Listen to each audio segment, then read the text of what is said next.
우리 함께 인사하겠습니다. 잘 나오셨습니다. 성도님 얼굴만 봐도 은혜가 됩니다. 사랑하고 축복합니다. 네, 감사합니다. 오늘 재직 세미나 두 번째 시간입니다. 본래 재직 세미나 주일 오후 예배 때 해야 되는데 지금 코로나 때문에 주일 오후 예배를 할 수가 없어서 오전 예배 시간에 따로 시간을 내어서 이렇게 말씀을 함께 나누게 되었습니다. 오늘은 두 번째 시간입니다. 재직은 그리스도 예수의 좋은 병사입니다. 라는 제목으로 말씀의 은혜를 함께 나누겠습니다. 우리 그리스도인에게는 어떤 분이 세 가지 생일이 있다 이렇게 말을 합니다. 첫 번째 생일은 생리학적 생일이죠. 출생연월일을 말하는 것입니다. 어머니 뱃속에 10달을 있다가 이 세상에 태어난 날, 그날이 생일이죠. 두 번째 생일은 우리 그리스도인들에게 있어서는 영적으로 거듭난 날, 그날이 바로 영적 생일, 두 번째 생일인 것입니다. 예수 그리스도의 십자가의 은혜가 깨달아지고 주님 앞에 회개하고 자복하고 우리가 영적으로 거듭난 새롭게 태어난 날이 바로 우리의 생일인 것이죠. 또 어떤 분은 이 세 번째 생일은 이 존재의 이유를 깨닫게 된 날이 바로 세 번째 생일이다 이렇게 말씀하시는 분도 있습니다. 내가 세상에 왜 존재하게 되었는지 그것을 깨닫게 되는 날, 또 나는 무엇을 위해서 살아가야 하는지 그것을 알게 된 날, 그 날이 바로 우리의 존재의 생일이다 이렇게 말씀하시는 분도 있었습니다. 자, 그런데 우리가 무엇을 위해 살아가야 하는지, 우리가 어떤 존재인지 깨닫는 것이 참 중요하지만 우리가 무엇을 위해서 살아가야 하는지 이것을 우리가 깨닫고 그 목표와 그 꿈과 비전을 향해서 살아가는 것이 결코 쉬운 일은 아닙니다. 특별히 그 이유 중에 하나가 이 세상이 참으로 빨리 변하고 있기 때문입니다. 연세가 70, 80 이상 되신 분들 과거를 생각해 보시면 참 옛날에 변화의 속도는 참 많이 느렸어요. 10년이면 강산이 변한다고 하지만 그러나 우리가 생각해 보면 과거에는 그렇게 빠르게 변하지 않았습니다. 그런데 불과 10년 전, 20년 전 아마 2002년 월드컵 때, 그 전에는 1988년 올림픽 때, 그때 이후부터 계속해서 급속도로 변화하기 시작했다는 사실을 기억하실 것입니다.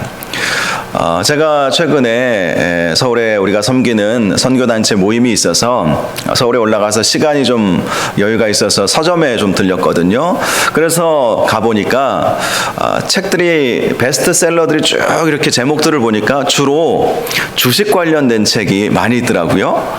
주식 열풍이 부나 봐요. 저는 뭐 주식에 관심이 없고 주식을 한 주도 제가 가지고 있는 것이 없어서 관심이 없었는데 뭐 1위부터 시작해서 10개의 책 중에 한 4-5개는 다 주식 관련, 또 이 돈 관리를 어떻게 할 것인가 이런 종류의 책들이었더라고요.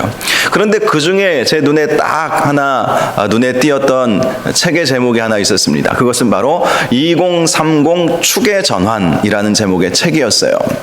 자, 2030은 2030년을 말하는 것이죠. 2030년에 되면 2030년 정도쯤 되면 이 축이 완전히 바뀌게 된다. 이런 내용의 책이었습니다. 이 책은 펜실베니아 대학교 마우로 기엔 교수가 쓰신 책이었는데요. 제가 그 책의 내용을 잠시 이렇게 보면서 사가지고 왔는데 그 책에 보니까 이런 내용이 있었습니다. 앞으로 10년 후에는 지금의 세상은 없다. 이런 내용이 담겨져 있었어요. 앞으로 10년 후, 사실 2011년도, 2010년도만 해도 지금 우리가 이렇게 스마트폰을 자유롭게 활용을 하고 이렇게 변화가 빠를 것이라는 생각을 못하지 않았습니까? 우리가 가지고 있는 이 스마트폰도 한 10여 년, 10년이 채 안 되지 않았습니까? 한 10년 정도 되지 않았어요? 그 전에는 제가 이제 어디 여행을 가면 요즘은 스마트폰에서 다 어디든지 다 검색이 가능하고 그 지역의 중요한 어떤 뭐 식당이라든지 또 중요한 건물이 어디인지 이런 것들 우리가 지금은 얼마든지 쉽게 찾을 수가 있지만 그 당시만 해도 이렇게 인터넷이 발달하지 않고 스마트폰이 발달되지 않아서 미리 찾아가지고 미리 컴퓨터에서 인터넷 접속해서 여러 가지 자료들을 찾아가지고 종이로 프린트해가지고 그것을 가지고 다녔어요. 그 전에 제가 미국에 살 때는 내비게이션도 거의 없었습니다. 그래서 두꺼운 책이 있어요. 두꺼운 그 지도 책이 있는데 그것을 항상 차에 비치해 놓고 어디로 가야 한다면 그 책을 보면서 어디쯤에서 우회전해서 꺾어지고 어디 그 길을 만나면 좌회전해서 꺾어지고 그것을 종이에 써가지고 그렇게 다녔습니다. 그게 불과 20년도 안 되는 일이에요. 그런데 지금은 세상이 참 많이 바뀌지 않았습니까? 앞으로 10년 후에도 지금 우리가 살고 있는 이러한 삶의 방식은 다 사라지고 완전히 바뀌는 세상이 될 것이다. 그렇게 예측을 하고 있습니다. 그 책의 내용을 보니까 8가지 중요한 변화가 감지되고 있다. 이렇게 말을 하고 있었는데요. 첫 번째는 낮은 출생률. 그렇죠. 요즘 젊은이들 결혼도 잘 안 하고 비혼주의자라는 말 혹시 들어보셨습니까? 미혼은 들어보셨을 거예요. 그런데 요즘엔 비혼, 결혼하지 않겠다라고 말하는 젊은 세대들이 늘어나고 있다는 것이죠. 그리고 결혼을 해도 자녀를 잘 예전처럼 우리 어머니 아버지 세대만 해도 뭐 7남매 중에 몇째, 10남매 중에 몇째, 그 중에 한두 분은 돌아가시고 뭐 이런 이야기들을 많이 하지 않았습니까? 그리고 저희 세대만 해도 둘만 낳아 잘 기르자. 저희 부모님 세대가 저희를 낳을 때 그랬다고 해요. 그리고 제 기억에도 또렷합니다. 어디 식당에 가면 포스터가 붙여져 있어요. 둘만 낳아 잘 기르자. 그런데 제가 조금 더 나이가 들면서 식당 포스터에 또 이런 게 붙여져 있더라고요. 둘도 많다. 이렇게 붙여져 있던 시대를 우리가 살아왔습니다. 그런데 지금은 그 정책이 잘못되었다라는 것이 여실히 드러났죠. 지금은 출산율이 아주 적어집니다. 0.9 몇이라고 나와 있더라고요. 1 미만이라면 우리 인구 대비 출산율이 계속해서 낮아져서 인구가 줄어든다라는 그런 말씀을 하시더라고요. 이렇게 낮은 출산율, 또 새로운 세대의 등장.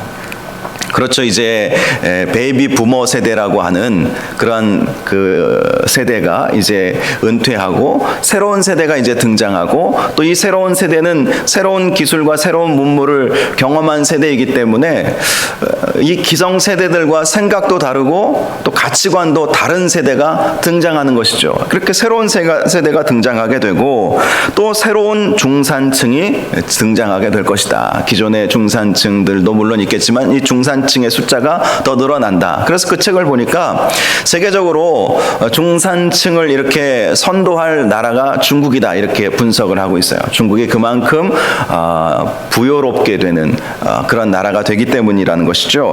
그 다음에 증가하는 여성의 힘과 부. 예전 2000년대만 해도 우리 전 세계에 부를 차지하고 있는 여성의 비율이 11%였는데 2030년쯤 되면 55%까지, 그러니까 남자보다 여자들이 더 부유해지는 그런 시대가 될 것이다. 여성분들 좋으시죠? 이 경제권을 여성들이 더 주무르게 될 것이다. 대기업의 CEO들 이제 여성으로 많이 바뀌는 경우도 있지 않습니까? 주식 부자들, CEO들 이런 사람들이 여성으로 많이 자리를 차지하게 될 것이다. 2030년쯤 되면 그렇게 예측을 하고 있어요. 또 도시들이 더 성장할 것이고 파괴적 기술 혁신이 이루어질 것이다. 기술이 우리가 생각하는 그 상상을 넘어서는 기술들이 막 나오고 있는 거예요. 자율주행차 여러분 들어보셨죠? 자율주행차가 상용화되는 것은 이제 시간 문제라는 거예요. 얼마 남지 않았어요. 그러니까 운전자가 없는 것이죠. 운전자가 없이 차가 돌아다니는 거예요. 그런 시대가 곧 머지않아 오게 된다라는 것입니다. 또 새로운 소비 현상. 그렇죠. 요즘에는 비대면 사회이기 때문에도 그렇겠지만 인터넷으로 주문하는 경우도 많이 있지 않습니까? 또 비트코인이라고 혹시 들어보셨습니까? 이런 새로운 화폐의 등장. 이 비트코인이 뭐에 대해서 뭐 여러 가지 이야기들을 많이 하고 있지만 저도 뭐 비트코인이 뭔지 잘 몰라요. 그런데 새로운 화폐, 사실 우리가 지갑 속에 현금 물론 얼마 정도씩은 비상용으로 들고 있지만 현금 쓰는 경우 뭐 얼마나 됩니까? 요즘 젊은 사람들, 연세 드신 분들도 다 마찬가지죠.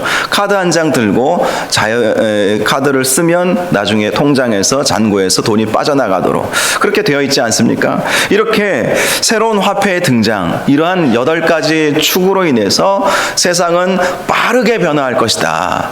2020년도 우리가 살아가고 있는 이런 세상은 2030년도에는 없을 것이다. 그렇게 예측을 합니다. 참 두렵고 불안하고 떨리는, 지금도 살기 막막하고 지금도 적응하면서 살기가 어려운데 앞으로 이렇게 변한다니 어떻게 살아갈 것인가. 아무리 존재의 이유를 깨닫고 우리 삶의 목표와 또 분명한 그 목적의식을 가지고 산다 할지라도 우리가 이 세상을 살아가기가 만만치 않다는 것입니다. 지난주 말씀드렸던 김영석 교수님, 올해 102세가 되신 분이 본인이 인생을 살아보면서 정말 중요한 시기는 60대 이후더라, 이런 말씀을 하지 않으셨습니까? 그래요. 끊임없이 배우고 끊임없이 성장하기를 멈추지 않으면, 그러니까 멈춰서는 안 된다는 것이죠. 끊임없이 배우고 끊임없이 우리가 진취적으로 적극적으로 삶을 살아내야 이 세상에서 우리가 살아갈 수가 있다는 것이죠. 오늘 말씀 가운데 보면 그리스도인으로서 우리가 그리스도 예수의 좋은 병사가 되어야 한다, 이렇게 말씀을 하고 있습니다. 어제 우리 SC 중고등부 청년 연합 수련회가 있었습니다. 아마 올해 처음으로 이제 30%까지 대면 예배를 허용하면서 이렇게 연합해서 모인 집회는 아마 전국적으로 올해 우리 대전 충남 SC가 처음이지 않았겠나, 이런 생각을 해보는데요. 어제 오셨던 강사님 현동 목사님이라고 하는 그 분이 계시는데요. 그분이 이제 다윗과 골리앗 이야기를 좀 하셨어요. 다윗과 골리앗, 여러분 잘 아시지 않습니까? 골리앗은 거의 3m 가까이 되는, 오늘날에도 그런 키는 아마 없을 거예요. 근데 과거에는 그렇게 큰 사람들이 있었던 것 같아요.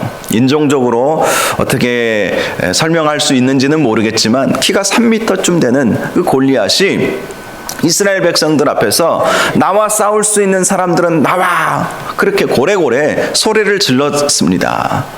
그런데 이스라엘 백성들은 그 거구 앞에서 누가 당당하게 맞서 싸울 수 있는 병사가 하나도 없었던 거예요. 하나도.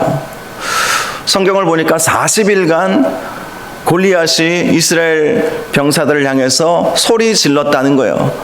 나와 상대해서 이길 수 있는 사람, 맞설 수 있는 사람 나와라, 나와라.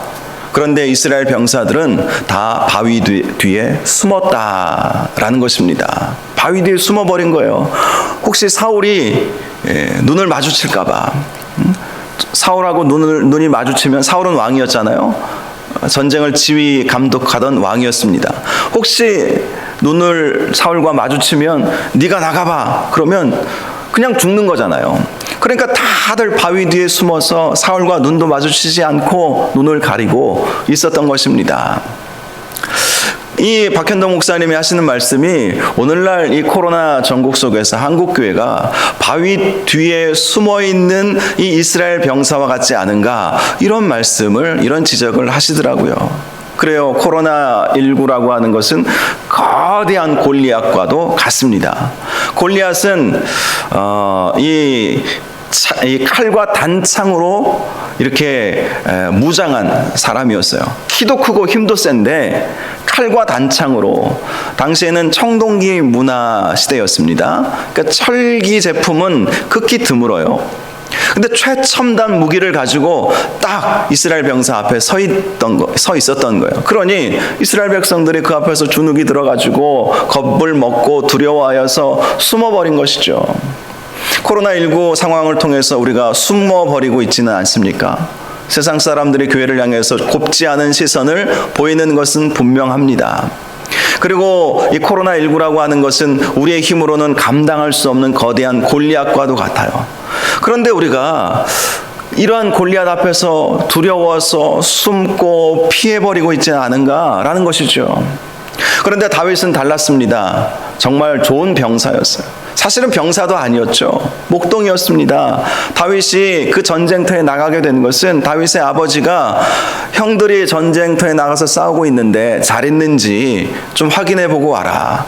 또 그동안 제대로 먹을 것도 못 먹었을 테니까 먹을 것 좀 가져다 주라 해서 도시락 싸가지고 간 거예요. 그런데 보니까 다윗의 눈에서 보니까 골리앗이 고래고래 소리를 지르는 것입니다. 나와 상대할 수 있는 놈 나와라. 그러면서 하나님을 모독하는 소리를 다윗이 들은 거예요. 그것을 다윗이 참을 수가 없었던 것이죠. 그래서 사울에게 이야기해서 내가 나가겠습니다. 내가 나가겠습니다.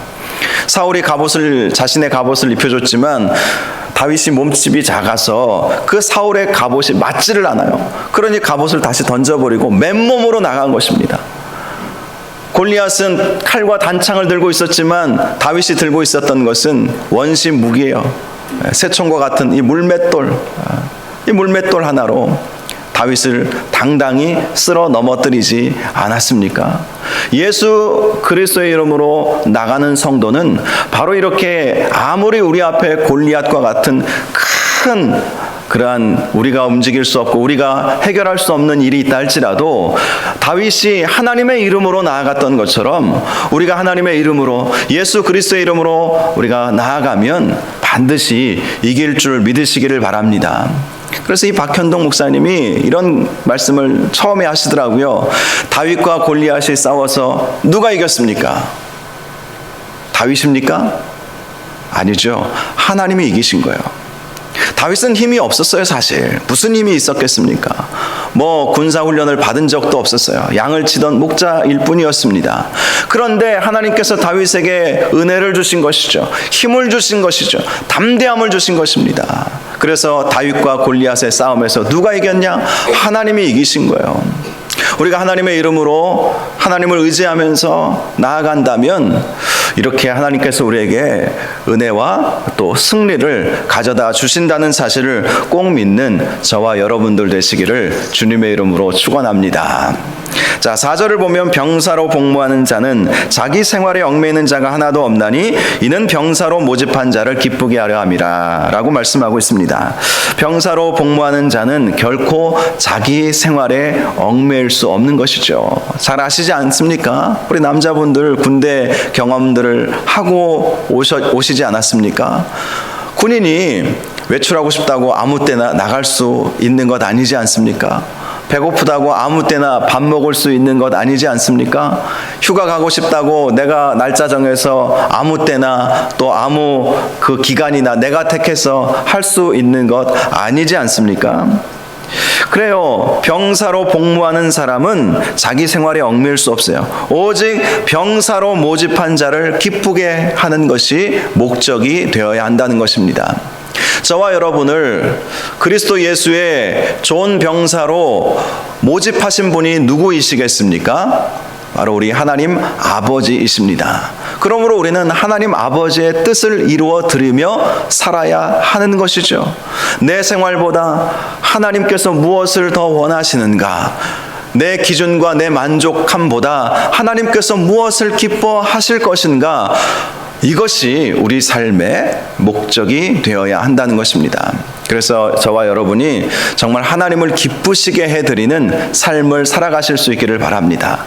어떻게 하면 하나님을 기쁘시게 해드릴 수 있을까?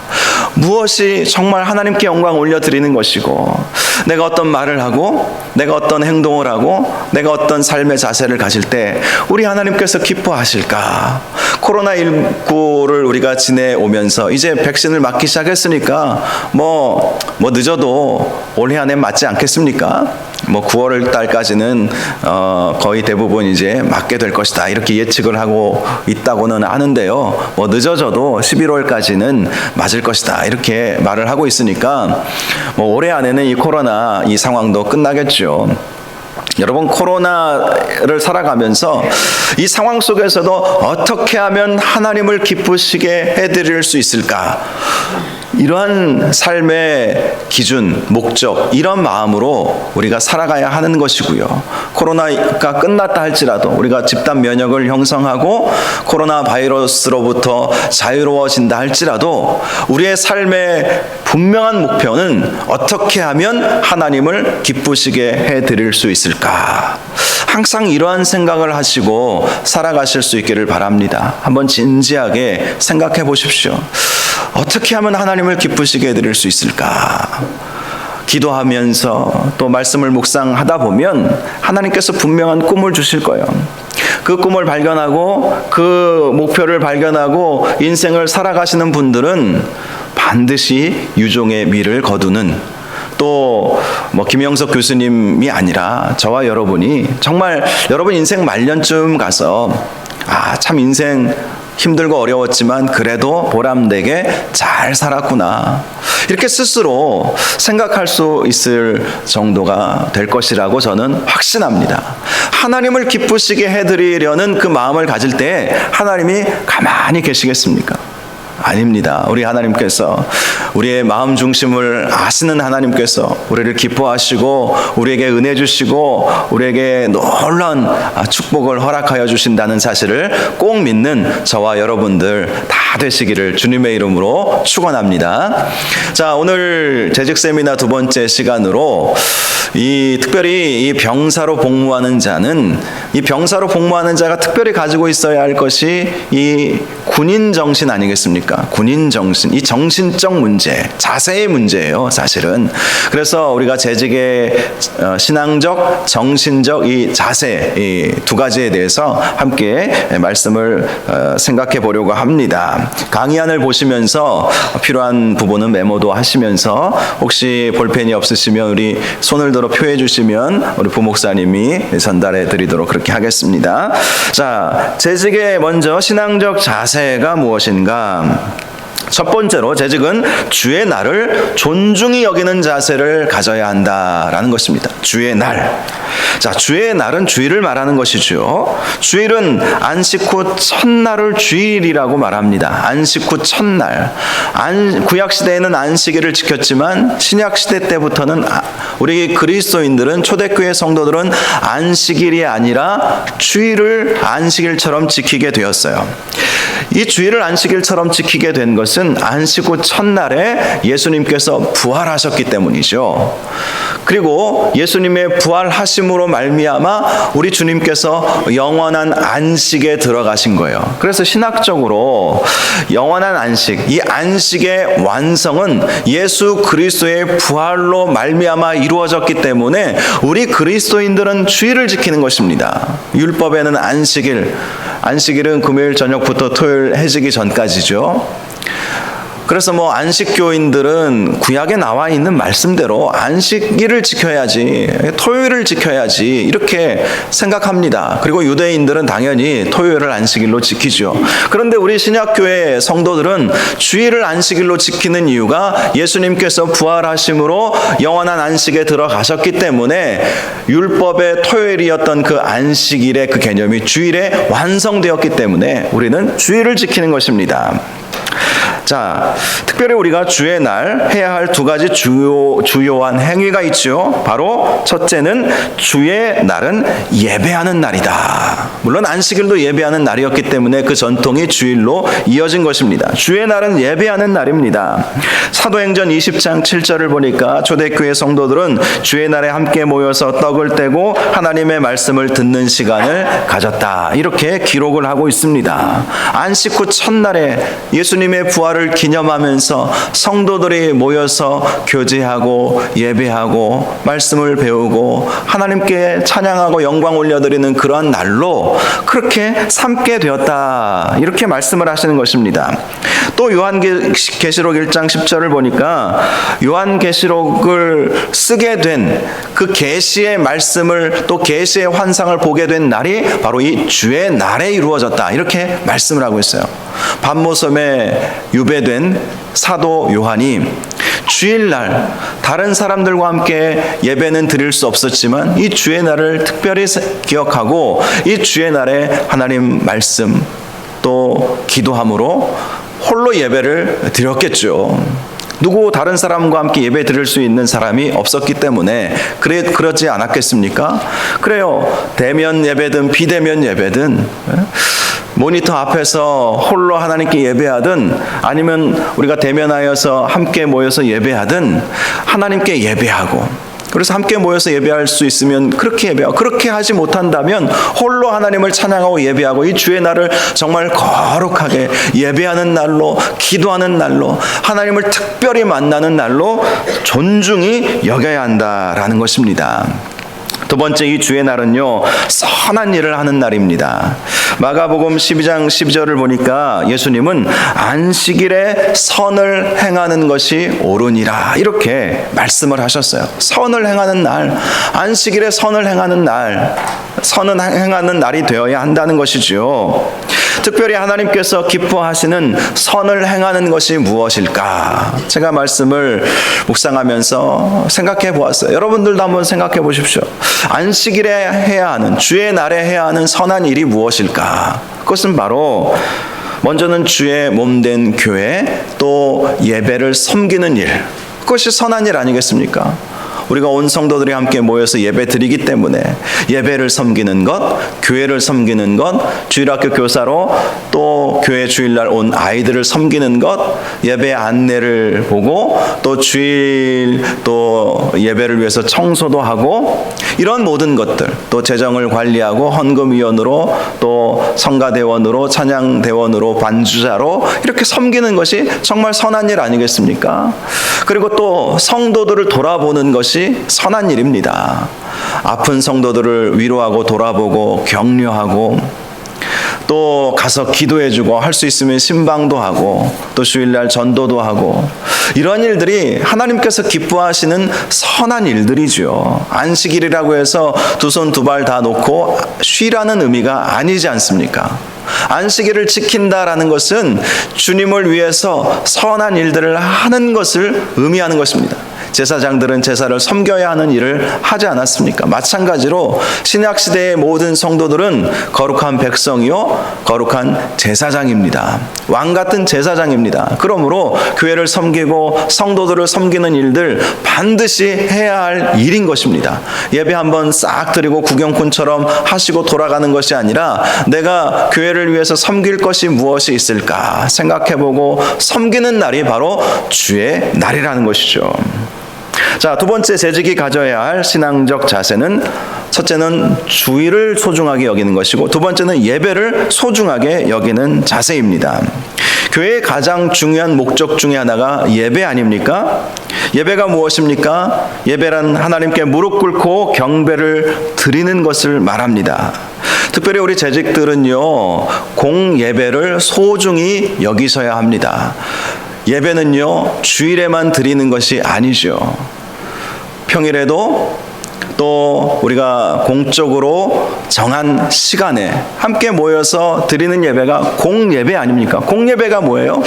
교회가 공적으로 함께 모여서 예배 드리자고 특별한 때 시간을 정한 그 예배가 바로 공예배 아닙니까? 우리 교회 공예배가 어떤 예배입니까? 주일 예배, 그리고 수요일 예배, 그리고 금요 예배, 그리고 새벽마다 새벽 예배, 이렇게 정해진 공예배 시간, 정말 중요한 시간인 것입니다. 이런 공예배를 소중하게 여겨야 하는 것입니다. 히브리서 10장 25절 보세요. 모이기를 패하는 어떤 사람들의 습관과 같이 하지 말고.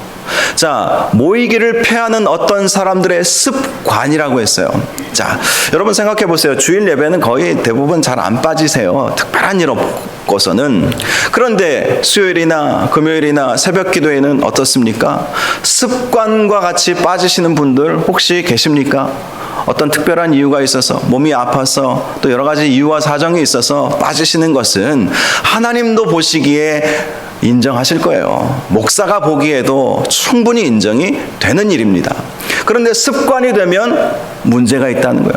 히브리서 기자가 지금 그것을 말하는 것입니다. 모임을 소중히 여기지 않고 모임에 대해서 모이기를 패하는 어떤 자들의 습관과 같이 하지 말라. 나는 새벽은 절대 죽었다 깨어나도 못 나와. 습관인 것이죠. 죄송합니다. 새벽에 못 나오시는 분들. 나는 수요일은 죽었다 깨어나도 수요일 예배, 나는 평일 예배는 못 나와. 습관과 같이 하지 말라는 거예요. 금요 기도에 나는 죽었다 깨어나도 금요일 날, 야, 나는 못 나와. 그 시간 잠을 자지. 내가 어떻게 기도하냐. 그렇게 하지 말라는 권면의 말씀인 것입니다. 습관과 같이 하지 마라. 아예 응당 안 나와도 되는 날로 생각하지 말라는 거예요. 뭐 종종 빠지실 수는 있어요. 몸이 아프거나 뭐 특별한 일이 있거나 어디 출장 가거나 뭐 이러면 빠지시는 거야. 뭐 그럴 수 있죠. 또 웬만하면 여러분 주일은 다 지키시기 때문에. 그런데 여러분, 예배는요, 하나님을 만나는 시간이에요. 정말 하나님을 사랑하십니까? 하나님 사랑하세요? 그러면 만남을 즐거워하는 것이 진짜 사랑하는 관계 속에서 이루어지는 것 아닙니까? 물론 혼자서 하나님께 기도하고 말씀을 묵상하면서 만나실 수도 있어요. 그런데 예배는 정말 특별한 것입니다. 특별한 은혜가 임하는 시간이고요. 특별한 하나님의 은총이 임하는 시간이고요. 특별한 하나님의 축복이 임하는 시간이에요. 예배 잘 드리면요, 수지 맞습니다. 인생의 변화가 오기 시작해요. 예배 잘 드리기만 하면 주님을 만나지 않겠습니까? 여러분, 주님과의 만남을 정말 귀하게 여기시기 바랍니다. 사랑하는 사람과의 만남은 보고 있어도 보고 싶다, 이런 고백을 할 정도 아니겠습니까? 보고 있어도 보고 싶은 우리 주님. 여러분, 그래요. 그래서 우리가 물론 예배가 너무 많다 이렇게 말씀하시는 분들도 계실지 모르겠지만, 그러나 예배는 많이 드리면 드릴수록 좋습니다. 새벽에 제단을 쌓고 가정 예배를 드릴 수 있으면 가정 예배 드리고, 또 공예배에 참석하시고, 또 할 수 있다면 사랑방 예배 지금 참여하지는 못하지만 앞으로 이제 코로나가 끝나면 또 여러 가지 모임들이 있지 않습니까? 모임을 패하는 어떤 자들의 습관과 같이 하지 말아라. 습관이 중요한 거예요. 그런 나는 주일만 나는 예배 드리겠다. 뭐 주일 성수도 굉장히 중요한 개념이지만 적어도 재직이라면, 하나님의 일꾼이라면 다른 공예배도 소중히 여기시고 습관처럼 안 나오는 것이 아니라 습관처럼 나오시기 바랍니다. 아, 수요일 저녁 예배에 빠지면 뭔가 막 못한 것 같아요. 뭘 안 한 것 같아요. 금요일 기도에 빠지면 뭔가 내 인생에 뭔가 허전해지는 것처럼 막 느껴지는 그 정도까지 돼야 되는 거예요. 알고 봤더니 금요일 저녁이었네. 아이고, 시간 지나가 버렸네. 이건 문제가 있는 것입니다. 알고 보니까 야, 수요일 저녁 9시에요. 아차, 오늘 수요일이었지. 아이고, 놓쳐버렸네. 이 정도 되면 안 되는 것이죠. 아, 수요일이었는데 내가 이 수요일 날 미리 오늘은 수요일이니까 수요일 저녁에는 금요일 저녁 같은 경우는 빨리 밥 먹고 교회 갈 준비해야지. 이래야 되지 않겠습니까? 약속이 있어도 저도 우리 아이들 요즘에 이제 수요일 금요일 다 참여하게 하는데요. 이제 뭐 야간 자율학습도 없고 집에만 있으면 뭐 하겠습니까? 그러니까 예배 나오게 하고, 코로나 때 가정 예배 같이 영상으로 예배 드리면서 같이 예배 드리면서 그게 습관이 된 거예요. 우리 아이들 이렇게 데리고 나오고 이렇게 예배를 드리는데, 우리 아이들도 어디 외출했다가도 오늘 수요일이다, 오늘 금요일이다 그러면 알겠습니다 하고 저녁에 일찍 들어와요. 여러분, 이게 습관이 되어야 한다는 거예요. 자, 세 번째 재직의 신앙적 자세는 말씀을 존중히 여기는 자세입니다. 말씀, 하나님의 말씀. 이 말씀을 존중히 여기기 위해서는 먼저는 신구약 성경을 존중히 여기는 자세를 가져야 합니다. 하나님의 말씀인 성경 말씀을 존중히 여기라. 신구약 성경은 정확무오한 하나님의 말씀이고 우리 신앙과 삶의 기준이 되죠. 신명기 8장 3절, 예수님이 마귀를 물리치실 때도 인용하신 말씀이었는데요. 사람이 떡으로만 살 것이 아니요 하나님의 입으로 나오는 모든 말씀으로 살 것이니라. 떡으로 우리는 살아갈 수가 없어요. 떡으로만, 물론 떡 없이는 살아갈 수 없죠. 그러나 떡으로만 살 수 없다라는 것입니다. 하나님의 말씀을 먹어야 한다는 거예요. 하나님의 말씀을, 날마다 하나님의 말씀을 먹어야 하는 거예요. 말씀을 읽고 묵상하고 말씀을 공부하는 삶을 살아야 한다는 것입니다. 성경을 읽을 때에 세 가지 마음 자세를 가지고 있어야 하는데요. 첫째, 언제나 거룩한 마음과 기대하는 정성으로 성경을 읽어야 합니다. 기대하는 정성. 말씀을 통해서 하나님께서 어떤 은혜를 주실까 기대하는 그러한 마음으로 성경을 읽으셔야 한다는 거예요. 말씀을 읽으면 하나님의 뜻이 선명해지죠. 하나님께서 나에게 무엇을 말씀하시는지 분명해지지 않습니까? 그래서 기대하는 마음으로 읽으셔야 한다는 거예요. 어떤 은혜를 주실까? 어떤 깨달음을 주실까? 기대하는 마음으로 말씀을 읽으셔야 합니다. 두 번째, 기쁜 마음으로 읽어야 합니다.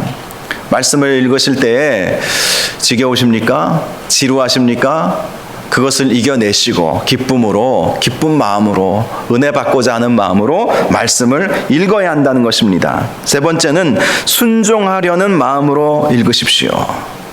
말씀을 지식으로 그치게 해서는 안 돼요.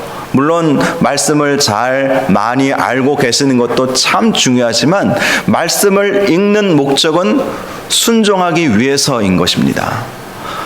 하나님은 제사보다 순종하는 것을 더 원하신다고 말씀하셨어요. 그래서 말씀을 읽기 전에 하나님 어떤 말씀을 주시든지 순종하겠습니다. 순종하는 마음으로 읽기를 원합니다. 하나님의 뜻을 이룰 수 있도록 하나님 순종할 수 있도록 하나님 말씀 주십시오. 말씀대로 살고 싶습니다. 이런 마음으로 말씀을 읽으셔야 하는 것입니다. 다음으로 하나님의 말씀을 존중히 여기는 자세는 여러분 들으시는 설교를 존중히 여기시는 자세를 가져야 한다는 것입니다. 설교란 성경에 기록된 하나님의 말씀을 목회자가 선포하는 것이죠. 이 설교는요, 목사의 전유물이 아닙니다. 성도들도 얼마든지 설교하실 수 있어요. 말씀을 깊이 이해하시고 여러분들이 은혜 받은 것을 성도들에게 나누는 것이 사실 선포이고 설교인 것이죠. 데살로니가 전서 2장 13절을 보니까 너희가 우리에게 들은 바 하나님의 말씀을 받을 때 사람의 말로 아니하고 하나님의 말씀으로 받으리니 진실로 이 말씀이 너희 믿는 자 속에서 역사하느니라. 인간의 말이 아니라 하나님의 말씀으로 설교를 받을 때 그 말씀이 믿는 자 속에서 역사한다는 거예요. 이 믿는 자는 어떤 믿는 자를 말하는 것일까요? 설교를 존중히 여기는 자, 설교가 하나님의 말씀임을 믿는 자. 물론 설교자는 헛된 세상적인 사상이나 또 이단 사상이나 이런 것을 선포해서는 안 되죠. 전제가 있죠. 진정한 하나님의 말씀을 선포할 때라고 하는 전제가 있습니다. 여러분이 저를 말씀을 제대로 해석하고 제대로 전하고 있다라고 생각하신다면 제가 이 강단에서 기도하면서 준비한 말씀을 하나님의 말씀으로 존중히 여기며 받으셔야 한다는 거예요. 그렇게 그 선포된 설교의 말씀이 하나님의 말씀임을 믿는 자 속에서 그 말씀이 역사하신다. 말씀의 역사는 들음에서 나는 것이죠. 믿음은 들음에서 나는 것 아닙니까? 그래서 잘 들어야 하는 거예요. 설교를 들을 때 세 가지 마음 자세가 필요한데요. 첫째, 나 자신이 복음의 말씀 앞에서 죄인임을 자인해야 합니다. 설교는 필히 회개를 촉구하게 되어 있어요. 회개. 예전에 미국에서 어떤 목사님이 회개를 촉구하다가 총에 맞아 돌아가실 뻔했습니다. 그래서 그 교회가 총탄이 날라오는 바람에 방탄유리를 이렇게 앞에 설치를 했다고 그래요. 그 목사님도 대단하죠. 그래도 그 교회 떠나지 않고 방탄유리를 설치해가면서 회개를 끝까지 선포했다는 거예요. 우리는 죄인이기 때문에 설교를 통해서 죄인임을 자인하게 하는 것 아니겠습니까? 나는 죄인이다라는 것을 깨닫고자 하는 마음으로 어떤 쓴 말씀이 선포되어도 내가 그 말씀 달게 받습니다. 이렇게 믿어야 한다는 것입니다. 두 번째, 상한 심령을 고치려는 겸허하고도 간절한 심정이어야 한다. 우리의 상한 심령이 주님의 말씀을 들을 때 회복되고 치유된다. 이런 믿음으로 말씀을 들으시라는 것입니다. 말씀이 내 귀에 들어오든 들리지 않든 지루하든 즐겁고 유쾌하든 말씀 들으면 내 상한 심령이 치유받을 것이다.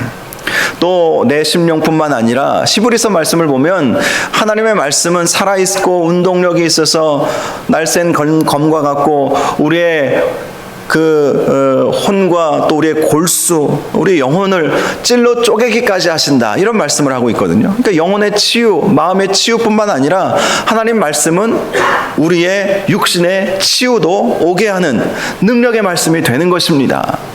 지난 금요일 날 말라기 마지막 말씀, 여호와를 경외하는 자들에게는 의로운 해가 떠올라서 치료의 광선을 비추어 주심으로 외양간의 송아지가 뛰어노는 것처럼 뛰어놀게 될 것이다, 이런 말씀이 있어요. 그 치료의 광선이 비추어지게 되는 건 여호와를 경외하는 자가 그런 은혜를 입게 된다고 말씀하십니다. 여호와를 경외하는 자에 대해서 그 말라기서 내용을 보면 하나님의 말씀을 소중히 여기고 주의 규례를 지켜 행하는 자가 여호와를 경외하는 자이고, 그 여호와를 경외하는 자에게 공의로운 해가 떠올라서 치료의 광선을 비추어 주신다, 이렇게 말씀하고 있어요. 그래서 말씀을 들을 때 내 상한 심령이 고침받고 내 육신도 고침받고 회복되는 역사가 있기를 원합니다, 이런 마음으로 말씀을 들으셔야 한다는 것입니다. 세 번째, 새로운 사명과 과제를 얻으려는 마음으로 들어야 한다는 것입니다. 말씀을 들을 때 새로운 사명이 있습니까? 하나님께서 원하시는 새로운 그러한 과제가 주어집니까? 그 말씀 듣기를 원합니다. 새로운 인생으로 나아가기를 원합니다. 새로운 삶을 살기를 원합니다. 이런 마음으로 말씀을 들으셔야 한다는 것입니다. 그러면 그 말씀이 우리의 삶 속에서 역사하시는 거예요. 하나님의 역사가 일어나는 거예요. 하나님께서 일하시는 거예요. 역사란 하나님이 일하시는 것 아니겠습니까? 하나님이 그때부터 일하시는 거예요. 저와 여러분이 성경과 설교를 소중히 여기셔서 말씀으로 역사하시는 하나님의 은혜를 누리며 또 받으시는 은혜가 있기를 주님의 이름으로 축복합니다. 자, 다음으로 재직의 정신적인 자세. 첫째, 하나님의 일꾼은 주인 정신으로 일하는 자세를 가져야 한다. 지난주에 말씀드렸듯이 청지기는 주인의 것을 맡은 대리자 아닙니까? 그러므로 청지기도 주인의식을 가져야 하는 거예요.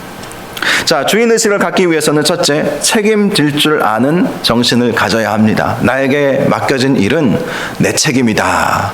내가 책임져야 한다. 특별히 교회에 부족한 면이 보이면 보이는 그분에게 주시는 사명입니다. 보이는 그분에게 주시는 사명이에요. 이 부분이 교회가 좀 연약하고 부족하구나. 그러면 그것은 하나님께서 네가 해라 주시는 사인입니다. 안 보이는 분들이 대부분인데 그분만 보여요.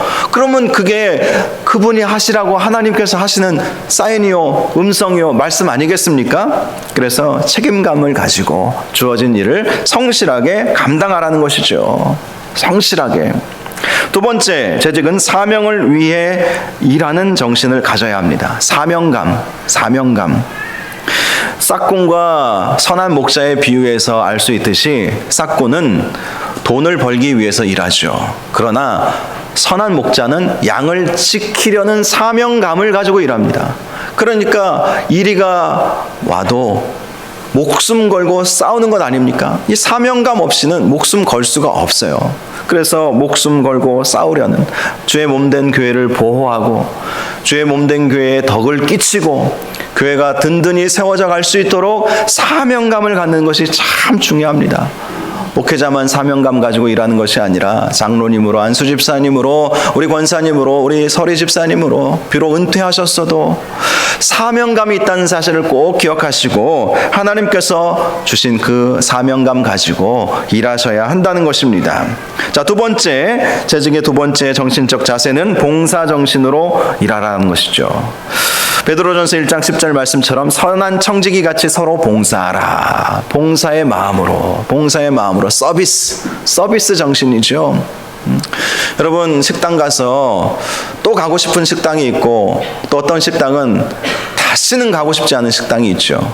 어떤 식당이 또 가고 싶습니까? 물론 음식의 맛도 좋아야 되겠지만 직원들이 친절하면, 서비스 정신이 있으면 그 식당은 또 가고 싶죠. 내가 존귀히 여김을 받는 것처럼 느껴지기 때문 아니겠습니까?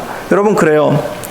우리가 봉사도 이 서비스 정신, 우리가 주의 일도 이러한 마음으로 해야 하는 거예요.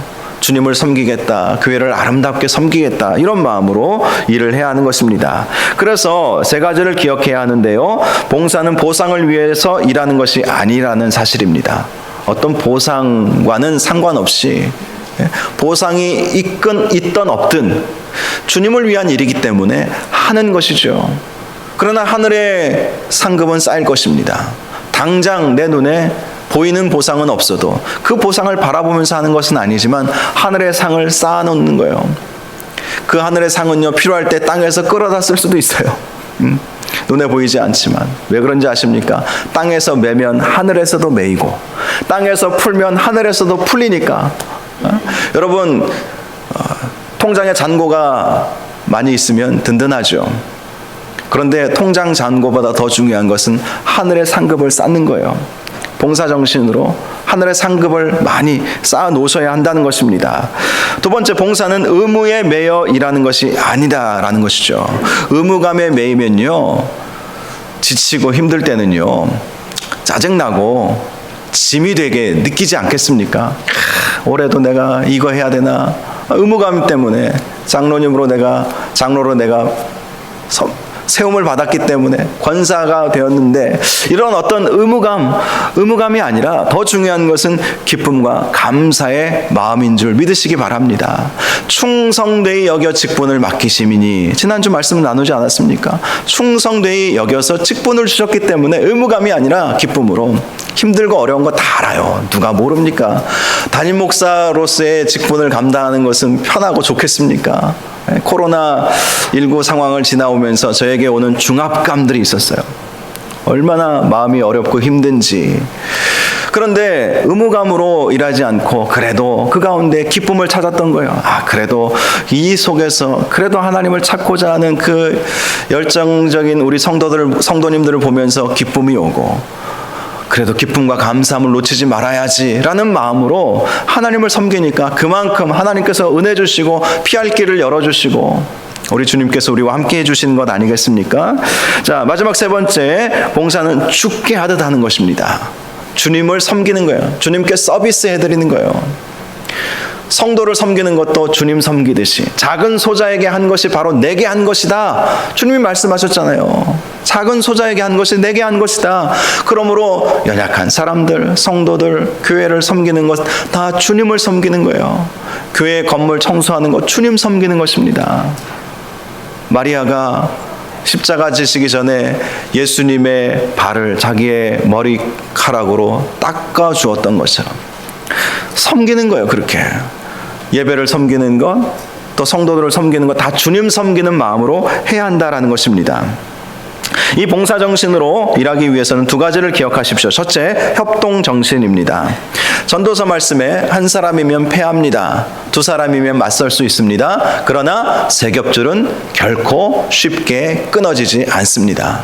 그래서 봉사는 혼자서도 하겠지만 혼자서 하면 지치고 힘들 때가 많아요. 그래서 함께 한 마음으로 서로 마음이 안 맞아도 다름은 틀림이 아니다. 이런 마음으로 함께 맞춰가는 것이죠. 맞춰가면서 일할 때 힘들지 않게 일할 수 있게 되는 것이죠. 두 번째, 오래 참는 정신이 있어야 합니다. 당장 뜻한 바가 이루어지지 않는다 할지라도 10번 찍어 안 넘어가는 나무 없다. 우리나라 속담에 있잖아요. 우리가 열심히 일하다 보면 우리 교회에 부흥할 것이다.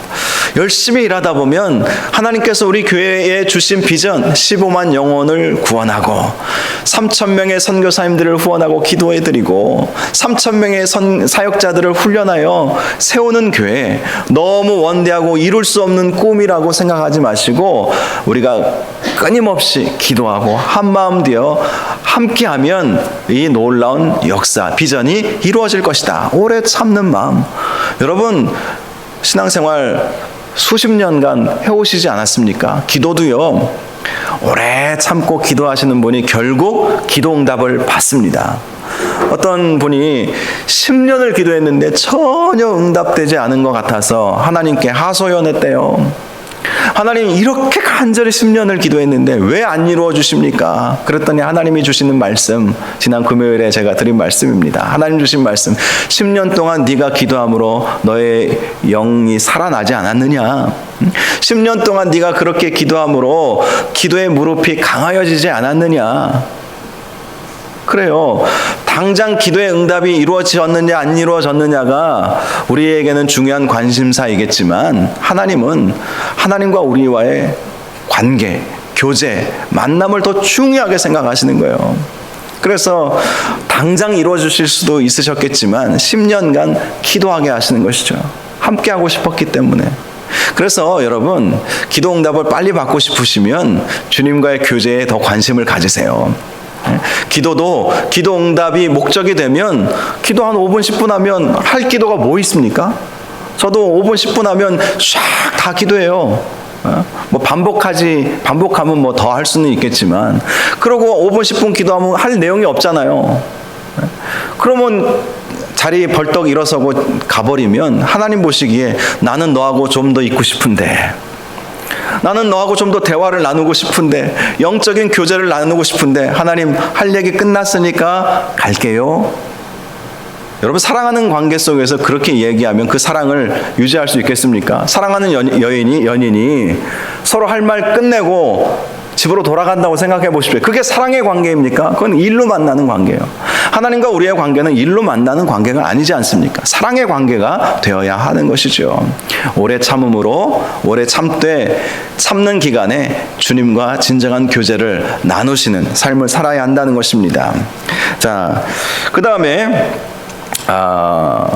모범의 정신으로 일하는 자세를 가져야 한다. 모범을 보이기 위해서. 디모데전서 4장 12절을 보니까 누구든지 내 연수함을 업신여기지 못하게 하고 오직 말과 행실과 사랑과 믿음과 정절에 있어서 믿는 자에게 본이 되라 말씀하고 있습니다. 디모데에게 사도 바울이 젊은 디모데에게 너의 연소함을 업신여기지 못하게 하고 본을 보이라. 이 말씀의 의미가 무엇입니까? 여러분, 신앙의 어떤 연륜이나 나이 이런 것보다 더 중요한 것은 본을 보이는 것이기 때문인 거예요. 나이가 젊든 나이가 많으시든 본을 누가 얼마나 보이느냐가 어른입니다. 그분이 어른이에요. 영적인 어른이에요. 나이는 더 어른이시겠지만 영적인 어른은 누가 더 본을 보이느냐가 어른인 거예요. 본을 보이지 못하면 여전히 어린 아이에 머물러 있는 것입니다. 이것을 꼭 기억하시고 본을 보이는 일꾼 되셔야 합니다. 본을 보이기 위해서는 하나님과 함께하는 일꾼이 되어야 한다. 이 말씀은요, 하나님보다 앞서지 말라는 거예요.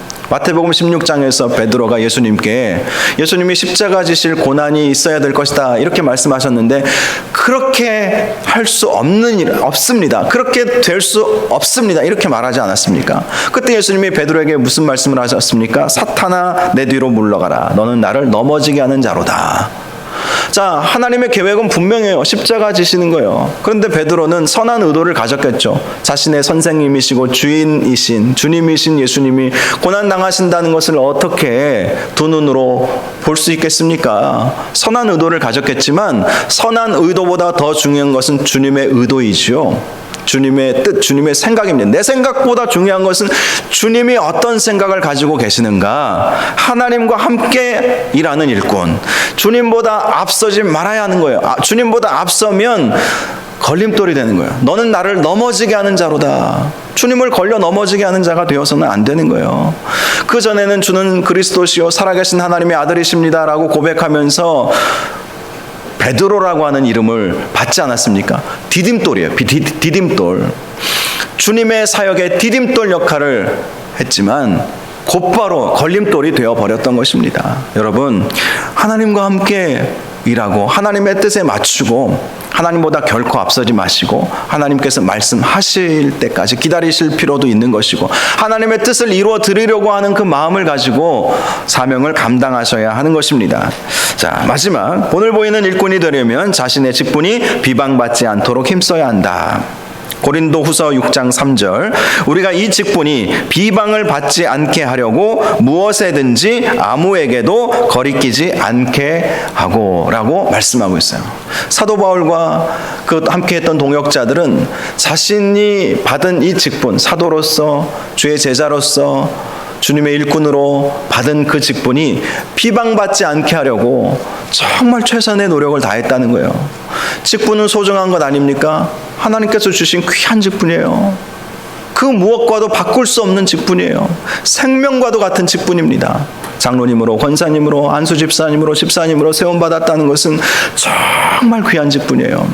그 귀한 직분, 하나님의 이름으로 우리에게 주신 직분, 이 직분이 내가 충성 다하지 못하고 내가 함부로 여김으로 비방받지 않도록 권사가 왜 저래, 장로가 왜 저래, 목사가 왜 저래.